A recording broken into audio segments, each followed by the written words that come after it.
নমস্কাৰ মোৰ ছাত্ৰ ছাত্ৰীসকল আজিকালি প্ৰায় স্কুলত দেখা যায় যে প্ৰাৰ্থনাৰ সময়ত স্কুলৰ মহৎ লোকৰ বাণী ক'বলৈ দিয়ে দেখা যায় যে প্ৰায় ছাত্ৰ ছাত্ৰীসকলে মহৎ লোকৰ বাণী ক'ব নাজানে যিসকল মহৎ লোকৰ বাণী নাজানে হেওলোকৰ উদ্দেশ্য মই কেইটামান মহৎ লোকৰ বাণী লৈ আহিছো আশা কৰোঁ ভিডিঅ'টো প্ৰথমৰ পৰা শেষলৈকে চাব মানুহৰ প্ৰকৃত পৰিচয় জন্মলৈ নহয় কৰ্মলৈহে মহাবীৰ একমাত্ৰ পৰিশ্ৰমী লোকেহে বিজয়ী হ'ব পাৰে হুমাৰে কৈছিল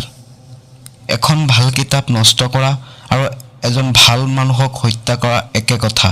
মিল্টন যেতিয়ালৈকে মানৱ আত্মাক শক্তিশালী কৰিব নোৱাৰি তেতিয়ালৈকে শিক্ষা সম্পূৰ্ণ নহয় মহাত্মা গান্ধীয়ে কৈছিল কৃতকাৰ্য হ'বলৈ হ'লে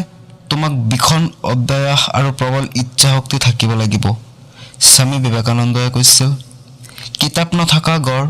খিৰিকী নথকা কোঠালীৰ দৰে এছ মেননে কৈছিল শিক্ষাৰ উদ্দেশ্য হ'ল মানুহক মানুহ ৰূপে গঢ়ি তোলা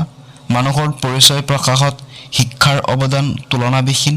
ৰাজা ৰামমোহন ৰায়ে কৈছিল স্কুল মোৰ মন্দিৰ পঢ়াই মোৰ লক্ষ্য শিক্ষক মোৰ ভগৱান কিতাপেই মোৰ বন্ধু মহাত্মা গান্ধীয়ে কৈছিল বাক্যক কাহেনেও বিশ্বাস নকৰিবা বিশ্বাস কৰিবা শক্তিক ৰহৰাজ লক্ষ্মীনাথ বেজবৰুৱাই কৈছিল কৰ্মই উপাসনা হাঁহিয়েই জীৱন বিষ্ণুপ্ৰসাদ ৰাভায়ে কৈছিল আমাৰ জীৱনলৈ কিছুমান মানুহ আশীৰ্বাদ হৈ আহে আৰু কিছুমান মানুহ আহে শিক্ষা হৈ মাদাৰ টেৰেছাই কৈছিল ফুল আৰু পখিলাক বাহ্যিক ৰূপেৰে জুখিবা মানুহক নুজুখিবা ৰবীন্দ্ৰনাথ ঠাকুৰে কৈছিল খং নকৰিবা নিজৰ সৰ্বনাশ হ'ব অহংকাৰ নকৰিবা পতন হ'ব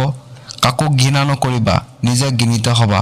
ফাঁকি নিদিবা ফাঁকত পৰিবা স্বামী বিবেকানন্দই কৈছিল আমি গোটোৱা সকলোবোৰ সম্পত্তিৰ ভিতৰত জ্ঞান মাথো অবিনাশী আনে কি কৰিছে ববাতকৈ নিজে কি কৰিছা ববাহে বেছি দৰকাৰ ৰাজা ৰামমোহন ৰায়ে কৈছিল বাক্যক কাহিনীও বিশ্বাস নকৰিবা বিশ্বাস কৰিবা শক্তিক ৰহৰাজ লক্ষ্মীনাথ বেজবৰুৱা কৈছিল